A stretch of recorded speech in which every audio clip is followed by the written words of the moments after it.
in just a few seconds.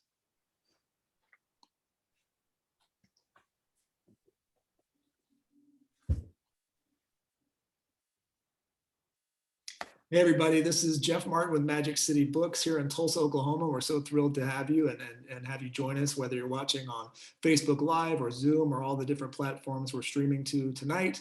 Really excited to keep going with our virtual author event series, which we have been doing now for a little over a year. This is we've done over 150 of these virtual events. I'm really excited to say that we're going to be slowly easing our way back into in-person events this summer with some outdoor events and different things. So really looking forward to that a year and a half or so later from our last venture into the real world like that. But this has been a great way to stay connected with all of you and just to meet new people and broaden our reach far beyond the confines of our store or our city, and sometimes even the country. We have some people watching internationally as well.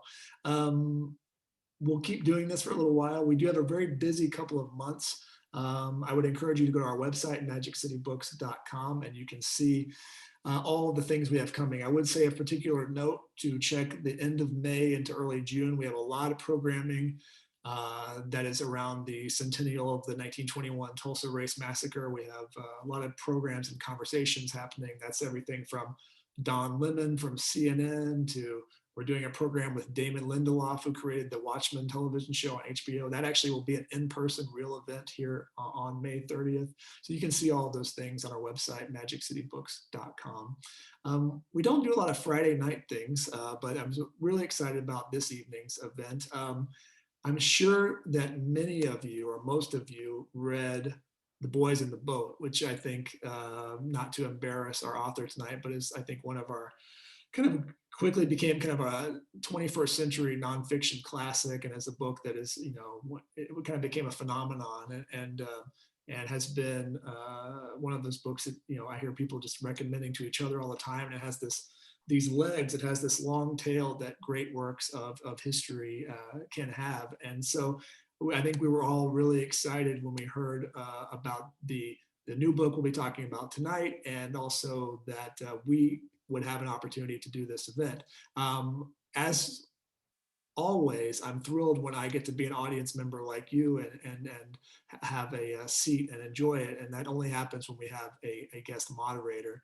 And so tonight we actually have a very special guest moderator, Tom Ikeda, from the organization Densho, which is a Seattle-based nonprofit that's dedicated to collecting, preserving, and sharing Japanese American history and promoting social justice and equity. The perfect person for tonight's event, because we're going to be talking with author Daniel James Brown about the powerful new book, Facing the Mountain, which is the kind of untold story of Japanese American heroes during World War II. Of course, I think many of us know about how Japanese Americans were treated post Pearl Harbor, and this takes that, of course, those horrific conditions that that these people faced in those moments, and the basically concentration camps we put people into, but kind of tells a different story and tells a story that I think most of us didn't know. I certainly found so much in this book that was a revelation to me. And it's certainly what we would expect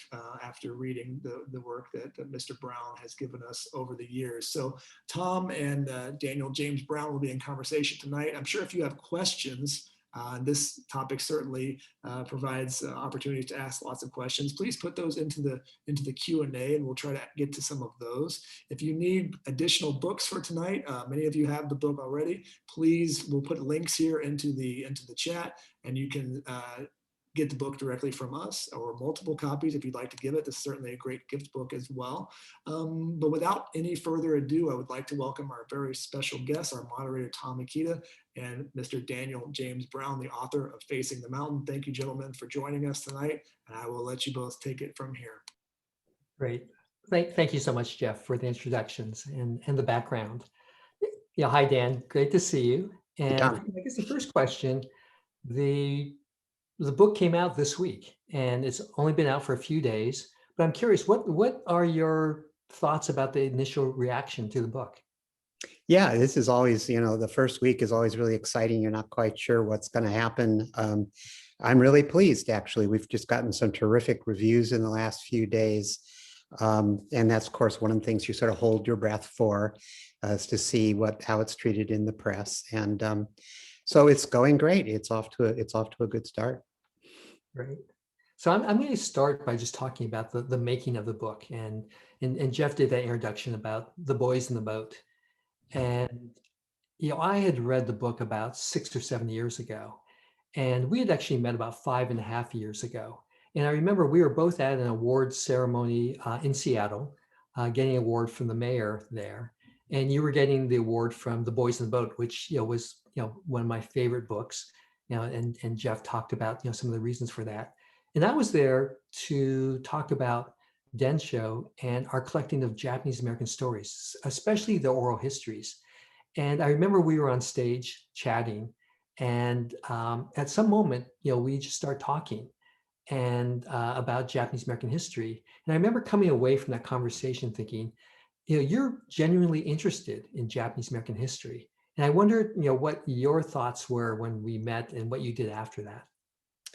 Yeah, so I have always been interested, but I really didn't have a very deep understanding of that history initially. But when I listened to you talking about the work you've done at Densho and all these oral histories that you have collected over 25 years now and videotaped, and it sounded so interesting. I went home and I started diving into and listening to many of those oral histories. And I spent the next few days just doing nothing but that, basically.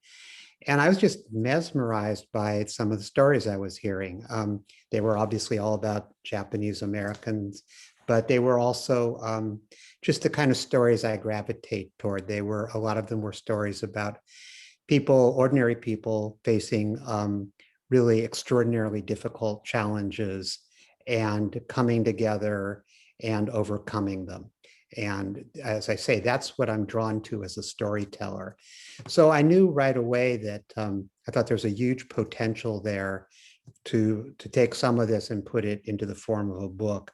But I struggled. I wasn't really sure how to narrow the scope. I didn't really want to write a comprehensive history of Japanese Americans. That would be pretty presumptuous. So that was the first challenge.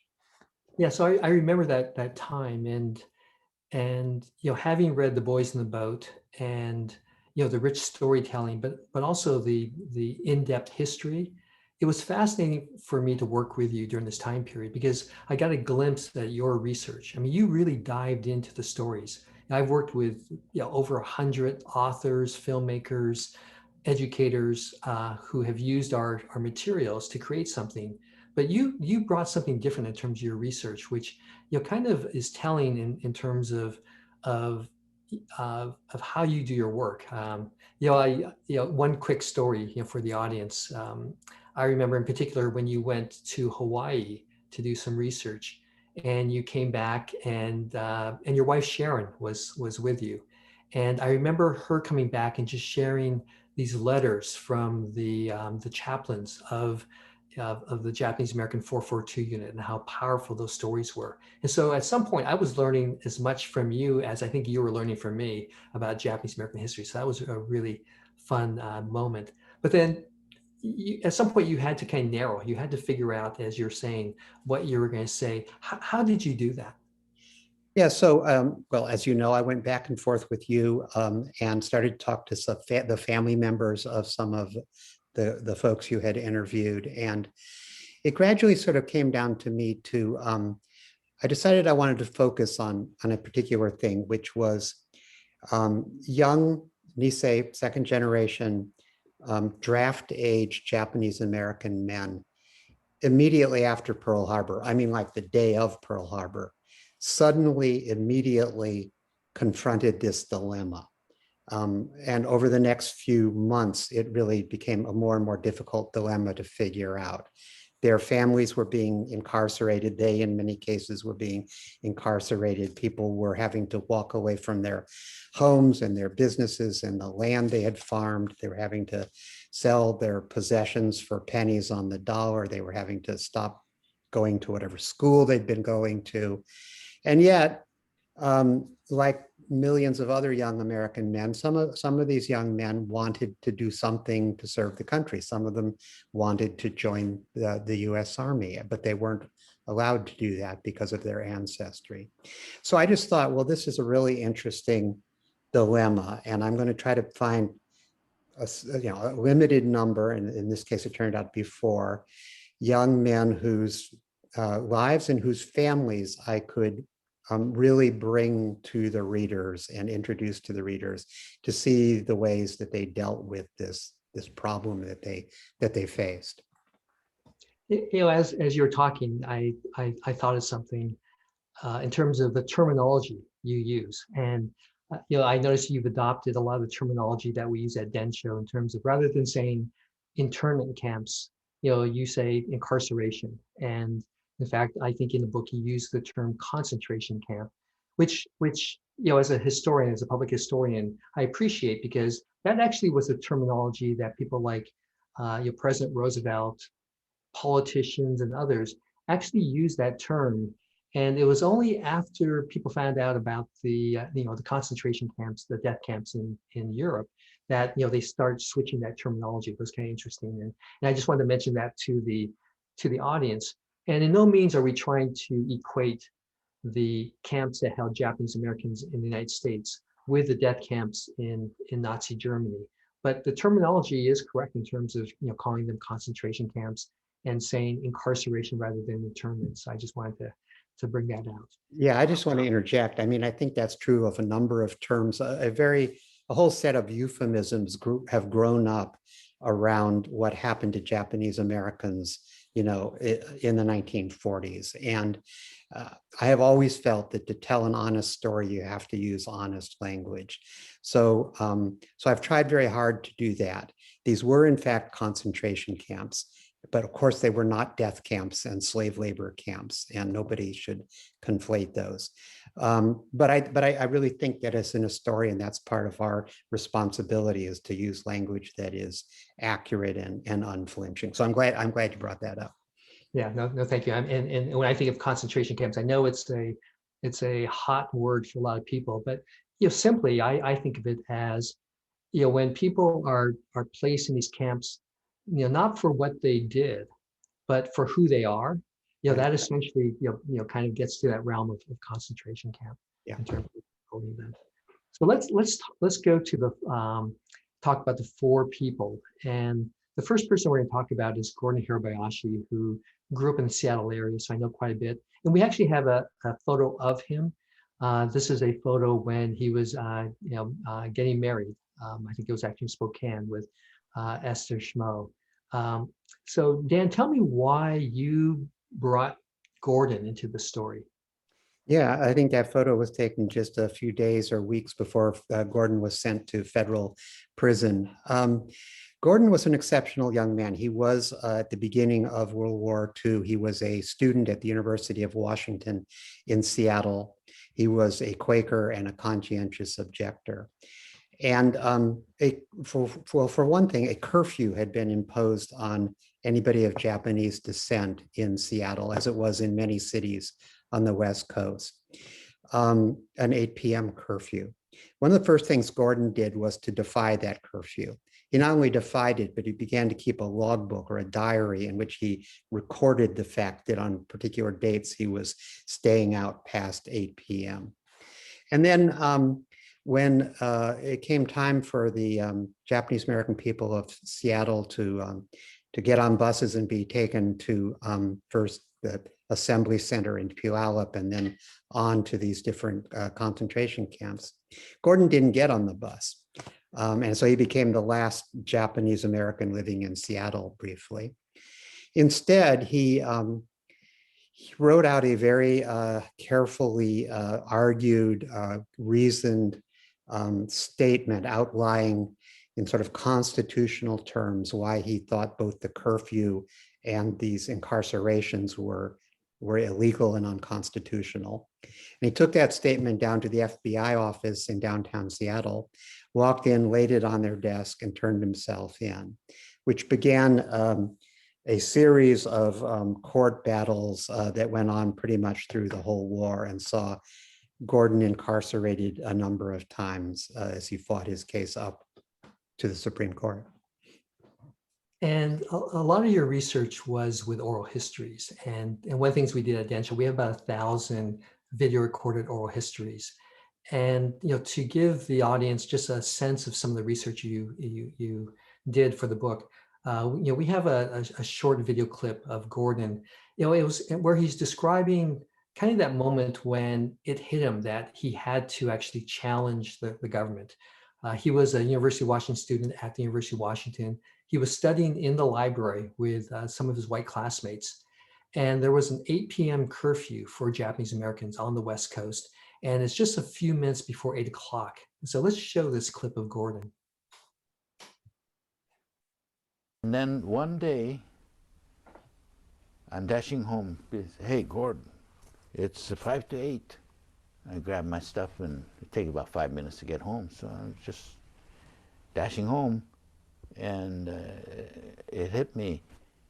A question that I should have faced earlier, it just hit me. How come I'm dashing home and all your timekeepers are still there? It just needed the question to be raised. I knew I couldn't answer it, without saying, I can't do it. I turned around and went back to the library. Hey, what's the matter? And I said, well, you guys are here. We got work to do. I said, I got work to do too. I decided if you guys are here, I'm gonna work with you. I'll go back when you guys are ready to go. Nobody turned me in. And I didn't take that until it hit me. And when it hit me, I knew, gosh, I can't do it. That's two-faced. It's interesting as I watched that clip how it brings me back. I had the opportunity to interview Gordon, and I did 5 interviews with Gordon. And when I think about what I just saw there, it reminded me that when I interviewed Gordon, oftentimes I think of it, it's almost like a Socratic method. He would oftentimes ask himself questions. And with that helped him decide or think about what the answers were.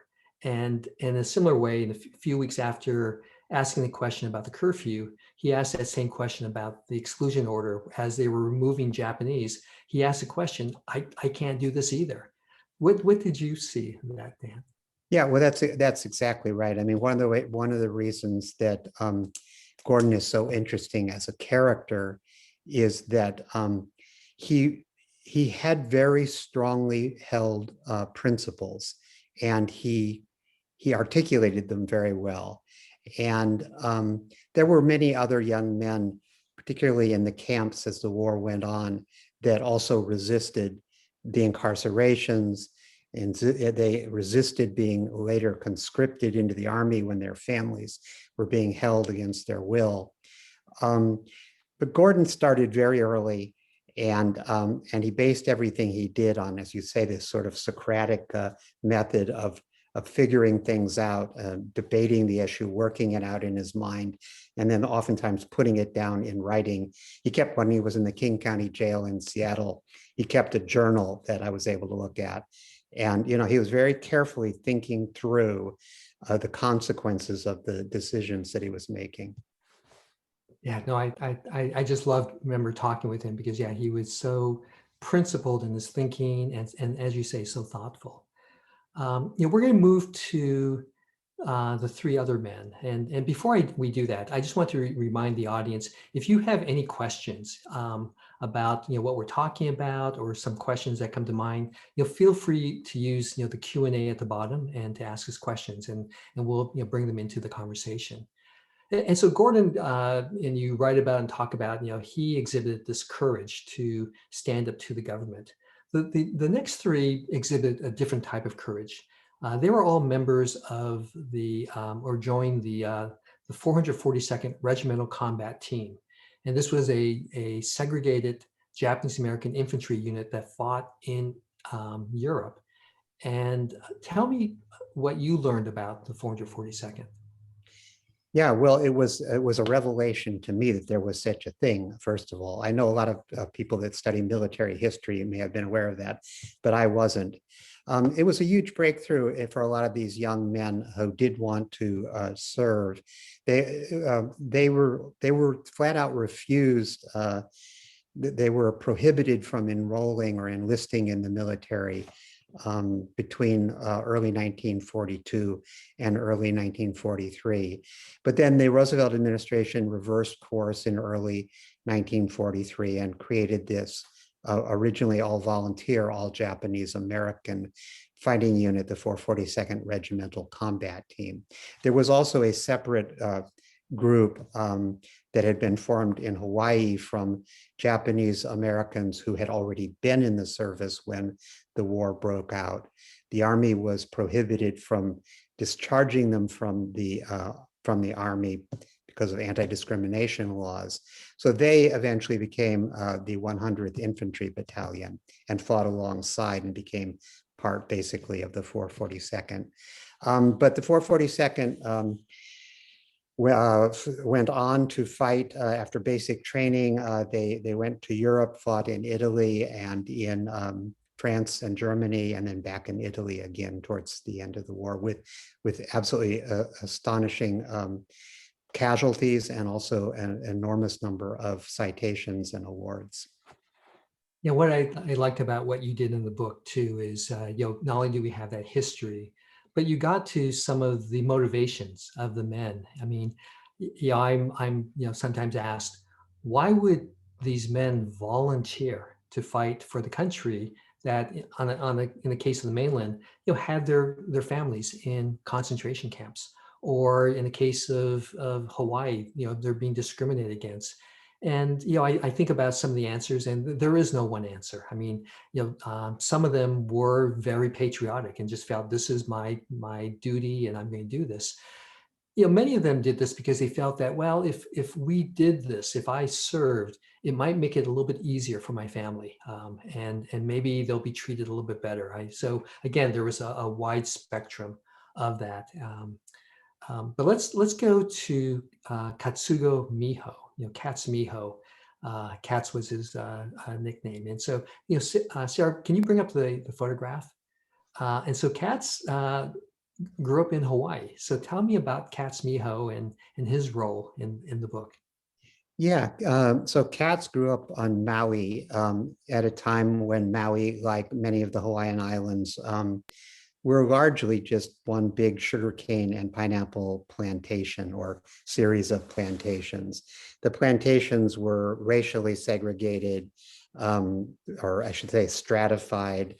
They were absolutely brutal working conditions, particularly for first generation immigrants, many of whom came from Japan. So it was a very racially stratified society that Katz grew up on in Maui. His family ran a family hotel in Kahului, and that was the family business. But Katz was actually a student at the University of Hawaii in Honolulu on December 7th, 1941. And he actually witnessed the bombing of Pearl Harbor from the roof of his residence hall. And he was also, because he was a student at the university, he was a member of the ROTC, the Reserve Officer Training Corps. So he ran across the street to the university and joined hundreds of other, mostly Japanese American, young ROTC cadets in an auditorium. And they were converted almost instantaneously into something called the Hawaii Territorial Guard.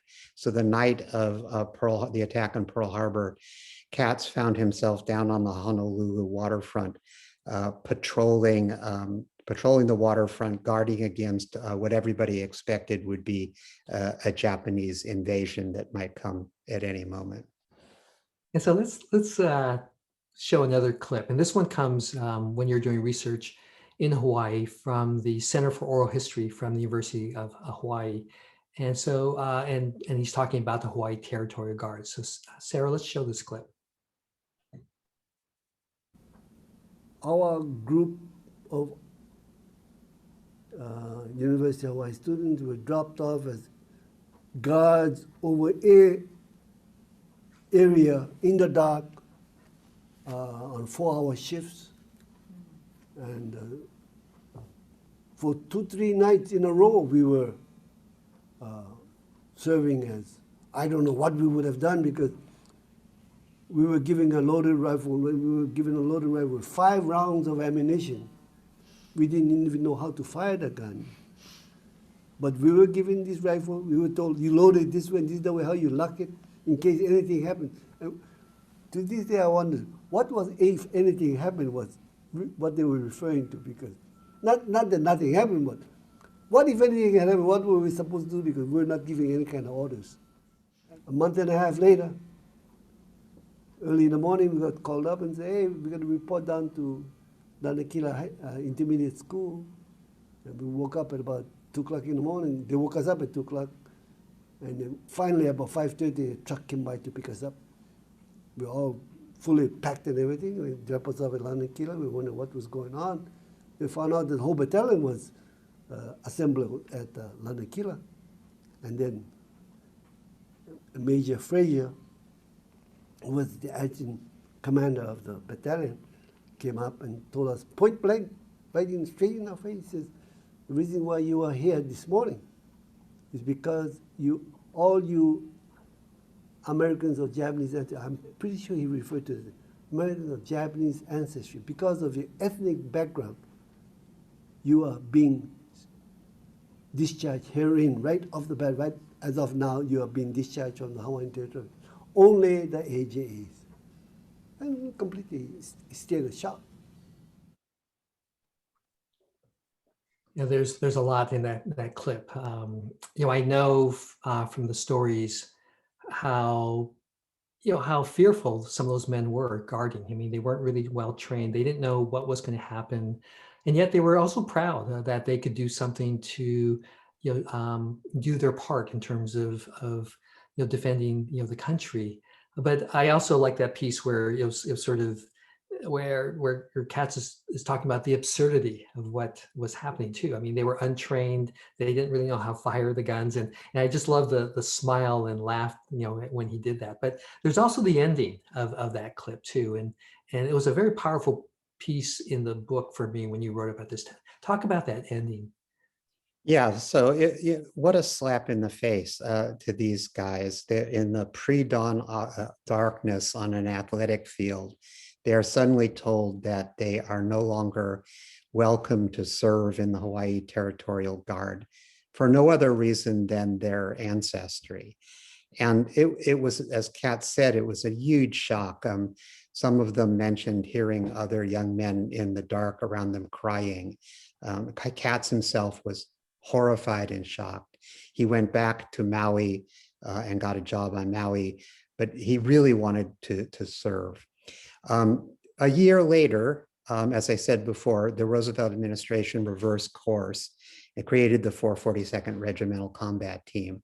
And Katz was one of a very large number of young men from Hawaii who enlisted in the 442nd and went on to see service in Italy and Germany and Italy, Germany, and France. Okay, so let's go to the next man, Rudy Tokiwa. So we're going to return to the mainland, go to California, down to Salinas, and tell me about Rudy Tokiwa and his role in the book. Yeah, so Rudy's another really interesting character. His army name, he enlisted from out of one of the camps. His army name was Punch Drunk. He tended to get in trouble a lot. He didn't always follow the rules, but he had an absolutely huge heart. He grew up on a farm in Salinas. When the war broke out, his family was forced first to go to the Salinas Rodeo grounds, which was used as an assembly center, and Japanese American people from there were shipped to post in Arizona, in one of the bleakest and hottest of these 10 concentration camps around the American west.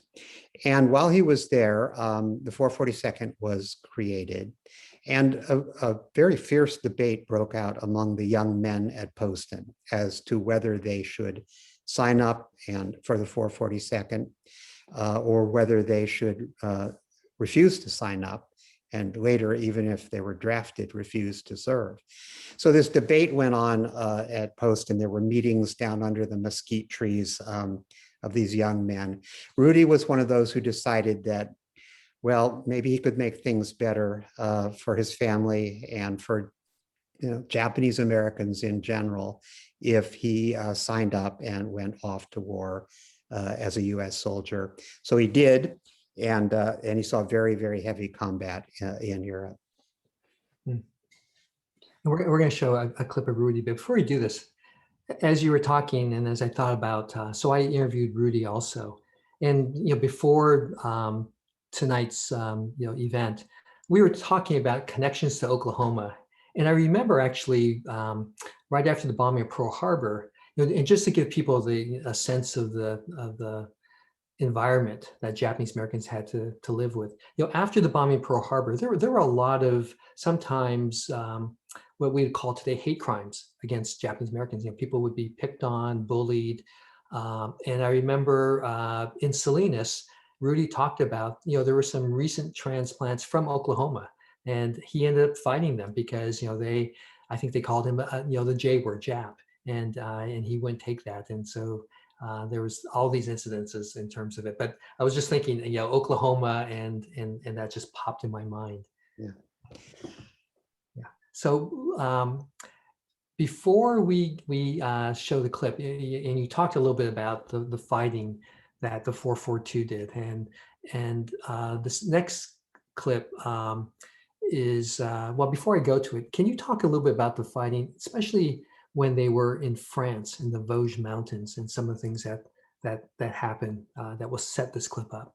Yeah, so after they had been fighting for months in Italy, in Tuscany, with great distinction, they were shipped to northern France, to near the French-German border, as the Allied armies were beginning to press in on the German frontier.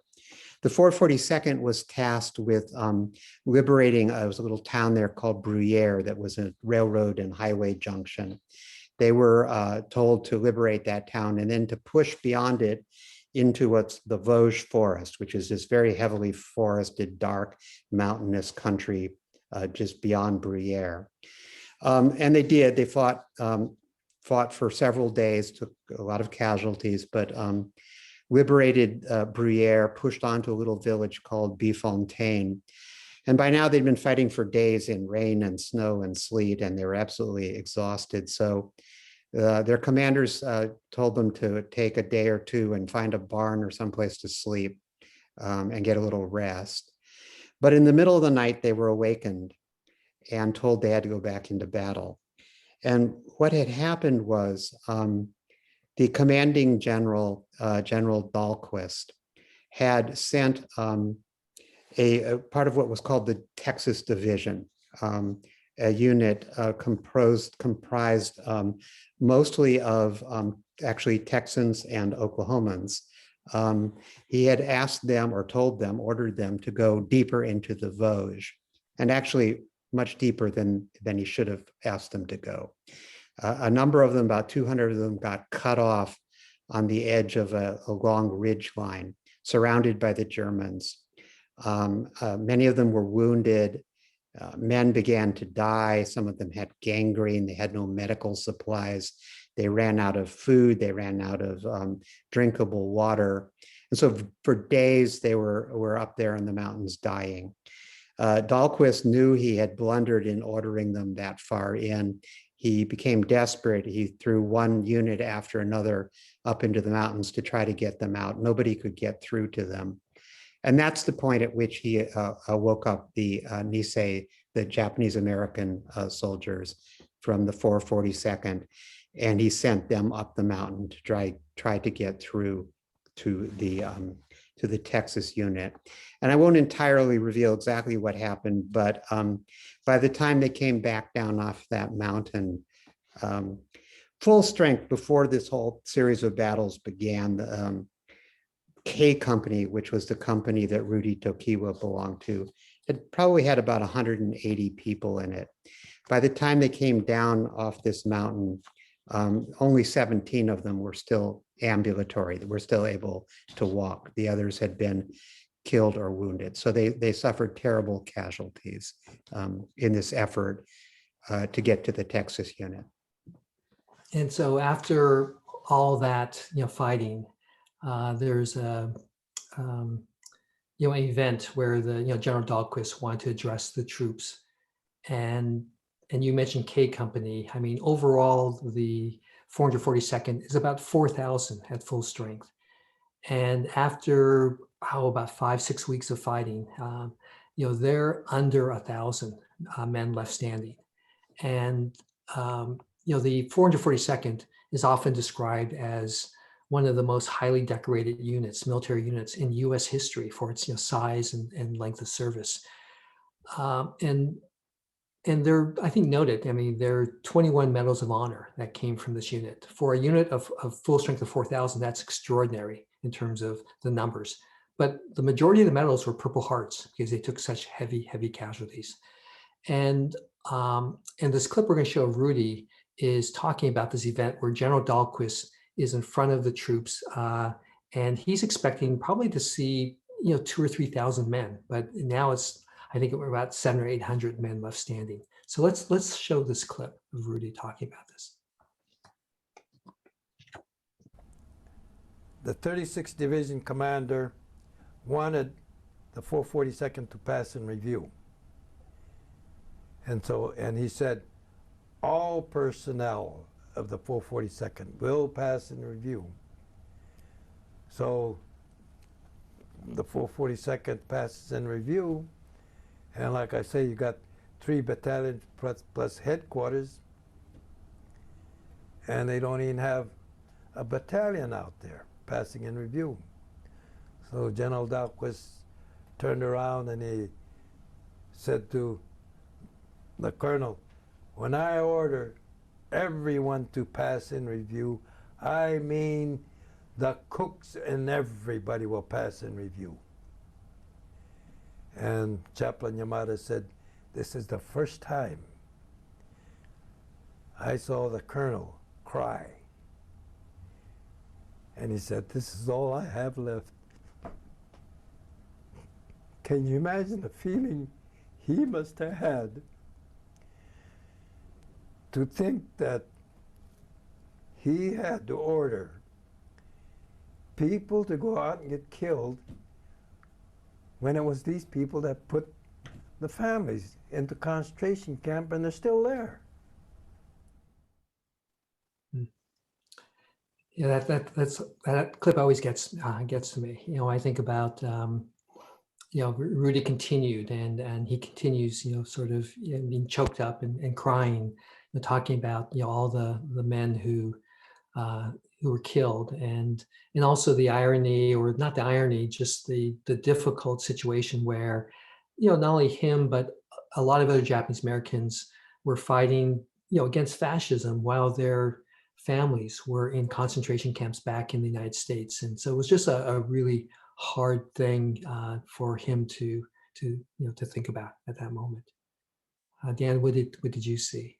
Yeah, I mean, I had the same reaction when I saw that clip. It was one of those moments, I think, pretty early on when I was looking at so many oral histories, that I realized how much heart there was in these guys, how much trauma they'd been through, and I knew right away that if possible, I wanted Rudy to be one of these sort of central figures in the story, because he did have such a big heart, and he was able to show it. Rudy suffered a lot. I mean, when he came back from the war, he had shrapnel in his back, and it afflicted him for the rest of his life. He actually was in an iron lung for a while. He was in a wheelchair. He was using crutches on and off for the rest of his life. So so he carried a lot home with him after the war, and I thought his story was particularly important. Yeah, there's just something that a comment in the Q&A by John Campbell, which it's kind of an honor to have you here, John. That John actually did the retirement ceremony for the last 442nd on active duty, and talked a little bit about how this gentleman went on to get a degree in optometry and then served as the first optometrist in the Air Force Academy. So that's a great story. Thanks, John, for sharing that. Let's go to the last one, the last person that you highlighted of the four men, and that's Fred Shiosaki. So we're gonna go back to Washington State, and for the audience, I want to mention that Washington State, there's like an Eastern and Western Washington, and Western Washington, which is closer to the coast, where most of the Japanese Americans lived. That was the area that was considered or classified as an exclusion zone, and they were removed and placed in the concentration camps. In Eastern Washington, Japanese Americans were not incarcerated or removed, and this is where Fred Shiosaki lived, in Spokane. So tell me about Fred Shiosaki. Yeah, so Fred grew up in a neighborhood in Spokane called Hilliard, which was a pretty rough neighborhood, actually. It was down by the railroad yards for the Great Northern Railroad. And it was a neighborhood with a lot of immigrants, not just Japanese immigrants, but Norwegians and Germans and folks from all over the place. And so a lot of ethnic slurs got thrown around in Hilliard. And Fred was intrinsically a very soft-spoken, polite gentleman, and I assume boy, but he would not abide racial slurs. And so he got in a lot of fistfights when he was a kid. He kept coming home with broken glasses, and it drove his father to distraction. His family ran a laundry, and they lived upstairs over the laundry, and his parents had to keep buying him glasses because he kept getting in all these scraps.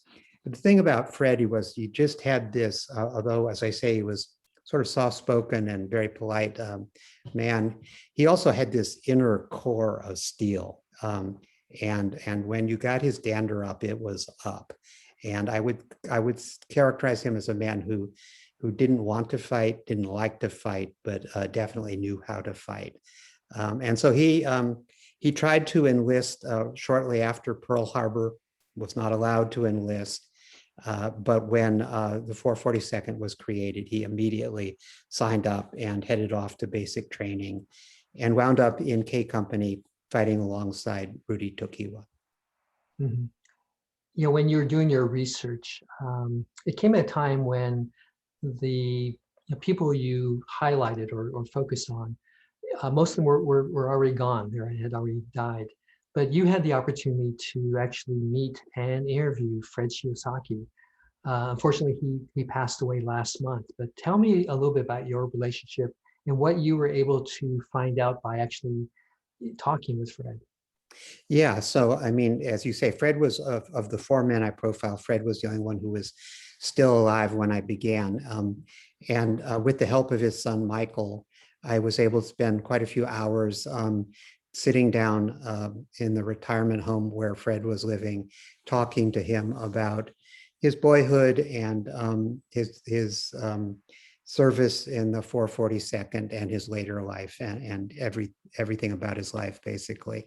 And again, I mean, I came away from it just really impressed by his strength of character and how he was able to balance being such a gentleman and such a thoughtful person with also having, as I say, this inner core of steel that I came away really admiring him. I mean, I see all these guys as heroes, but it really, for me, was moving to be in the presence of one of them and to just sort of sit and share some time with him. I remember when the first day I met him, I stuck out my head and I said, "It's an honor to meet you, sir."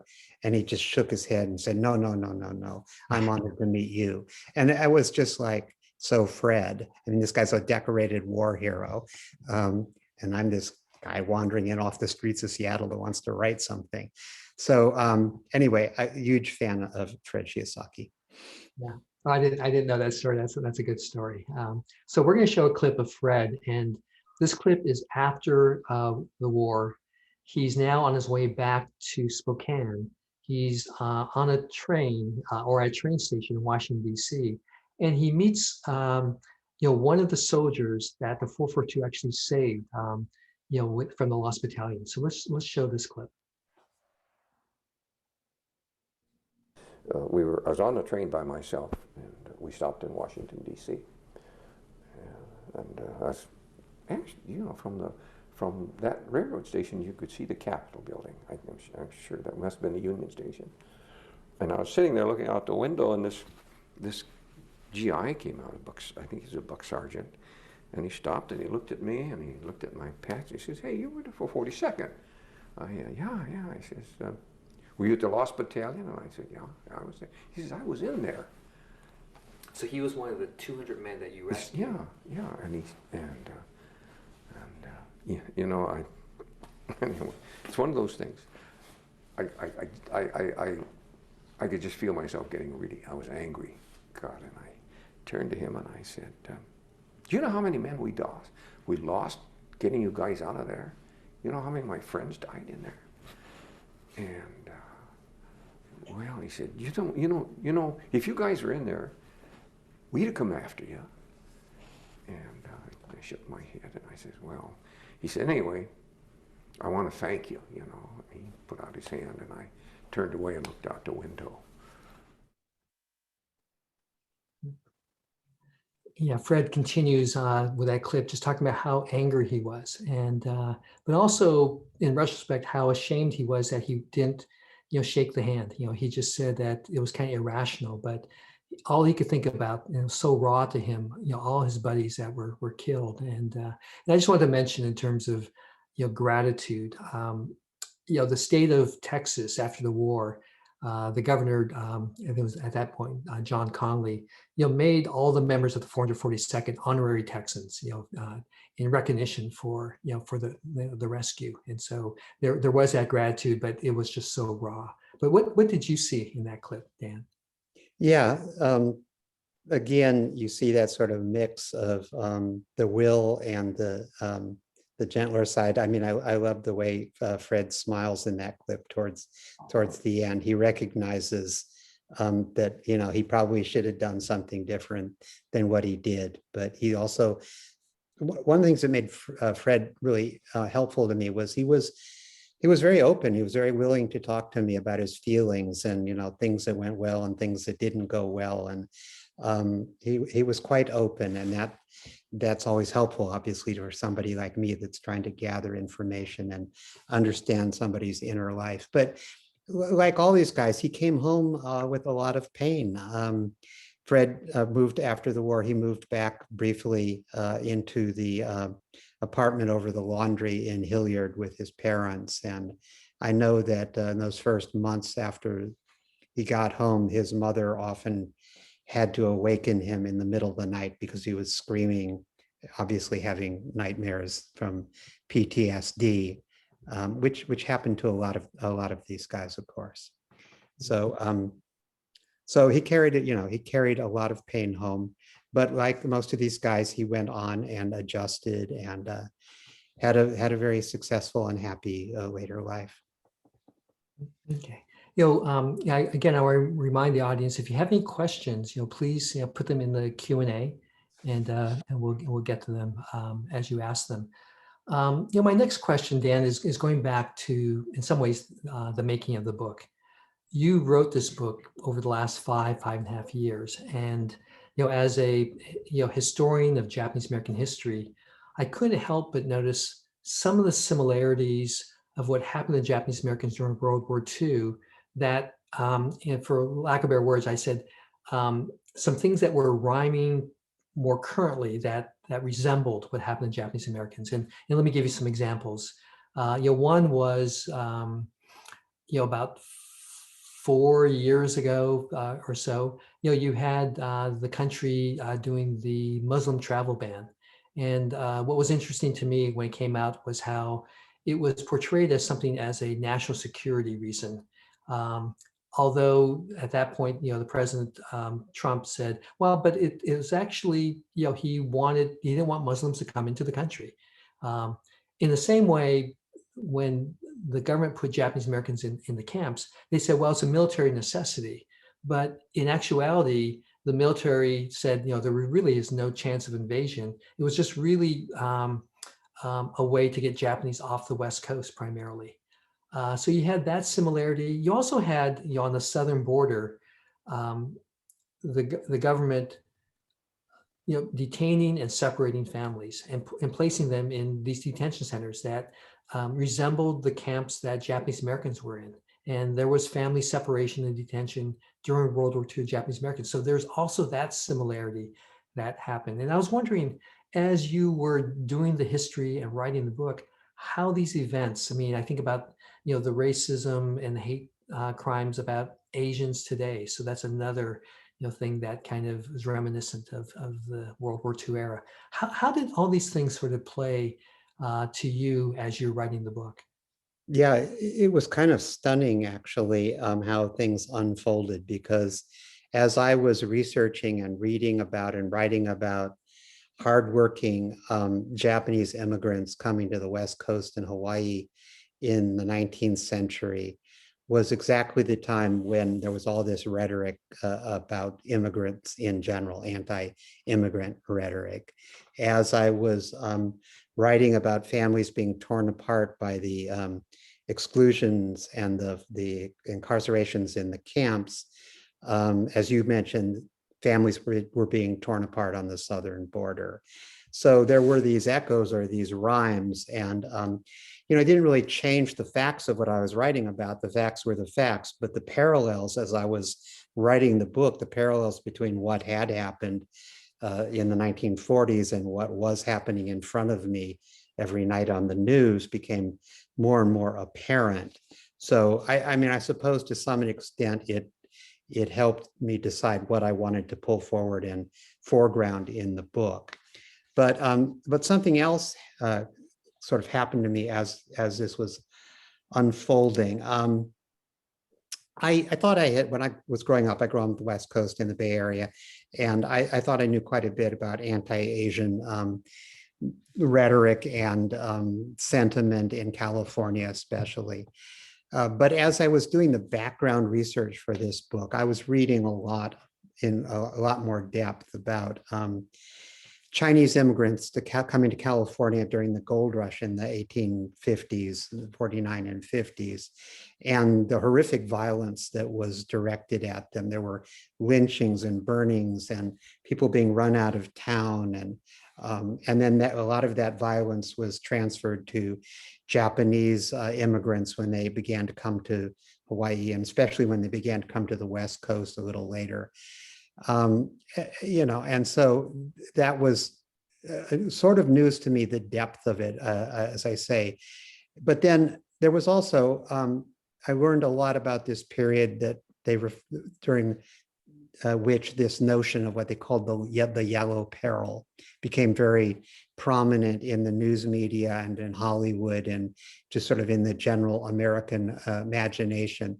This notion that Asian immigrants were bringing pestilence and disease, and all these images and tropes and phrases arose equating Asian immigrants with rats and snakes and vermin and plague. And again, I had known that, but I really hadn't understood the extent of it until I did all this research. And so one of the things that happened is when I was writing about the immediate aftermath of Pearl Harbor, I realized that those very same images and tropes and phrases and associations were just recycled and brought up, to the surface again and just promulgated through the American news media and newsreels and Hollywood, because they were already there. They had already sort of been instilled in the American consciousness. And then, of course, most recently, over the last 4 years, and especially, the last few months, when there's been this outburst of anti-Asian violence and rhetoric and sentiment, you again see the same old, tired, racist slurs and images and associations being brought up again. So, it was absolutely stunning to me to having immersed myself so deeply in this history to see so much of it echoed in my own time. Yeah. There's a question that came up. You talked about Rudy and Fred's story, and then they wanted to ask why you decided to also tell Kat's and Gordon's story. And so I'm going to set this up a little. This is kind of a leading question because we had talked earlier about connections to Oklahoma, and I think what's going to be interesting to this audience is Kat's Miho's father spent some time during World War II in Oklahoma. Can you explain why Kat's father was in Oklahoma?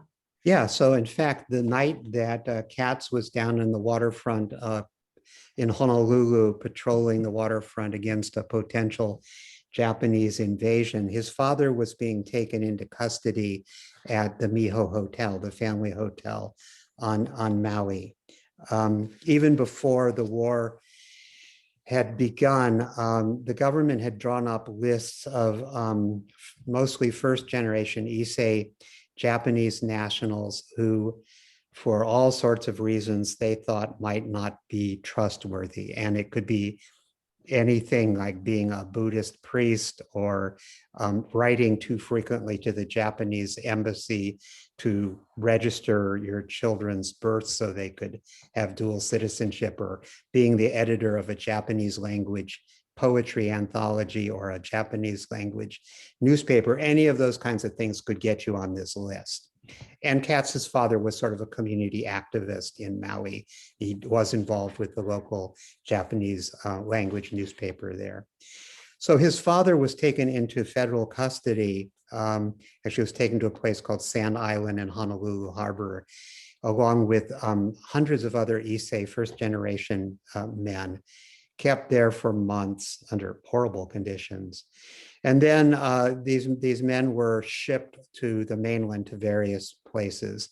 And one of those places, the places that Kat's father, Katsuichi, was sent was Fort Sill, Oklahoma, where just a few days after he was there, a homicide took place, which I can recount if you want briefly. Mr. Oshima, actually, I think you interviewed one of the Oshimas, didn't you, Tom? Yeah, I interviewed Kanasaburo Oshima's son, where he told me the story where, his father essentially kind of lost it. I mean, under the stress of being, essentially imprisoned and worried about his family and businesses at home, he started climbing a fence saying he wanted to go back to Hawaii. And during that, that as he was climbing the fence, a guard came up behind him and shot him in the back of the head and killed him. And so it's a very tragic story.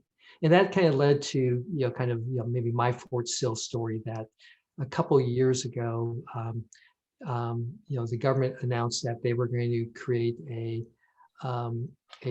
children's detention center at Fort Sill. And when I heard that, and knowing what happened to Japanese Americans or Japanese Isseis at Fort Sill and what was going on, I actually traveled to Fort Sill and talked to the media and was at Fort Sill to protest that. And so fortunately, the governor of Oklahoma decided not to allow that to happen, so that was stopped. But that's just another Oklahoma kind of story there. Yeah. One last question. I know we're kind of running out of time, and I forgot to ask this question, Dan, but how did you arrive at the title Facing the Mountain? Actually, it was Sharon, my wife, that proposed it first, and it seemed right the moment I heard it, for a number of reasons. If you read the book, you will discover that For one thing, on the battlefield, these men are always fighting their way up the side of some mountain or another. It was just a fact of the war that the Germans always held the high ground, and the 442nd guys were always having to fight up some mountain, either in Italy or in the Vosges forest. So of course that fit. But more generally, it's sort of metaphorical. As I say, to my mind, one way of thinking of this is that in the immediate aftermath of Pearl Harbor, not just these young men, but Japanese Americans and their parents faced this mountain of problems that suddenly loomed in their path forward. The day before, they had been progressing down various paths towards, a college that they were going to go to, or a business that they were going to open, or whatever it was they had in mind for their lives. And on December 8th, all of a sudden, this mountain stood between them and what they had expected to realize in their lives. So when Sharon proposed it, it just sort of clicked with me, and I think it works. Well, good. I didn't know Sharon came up with that title. That's good.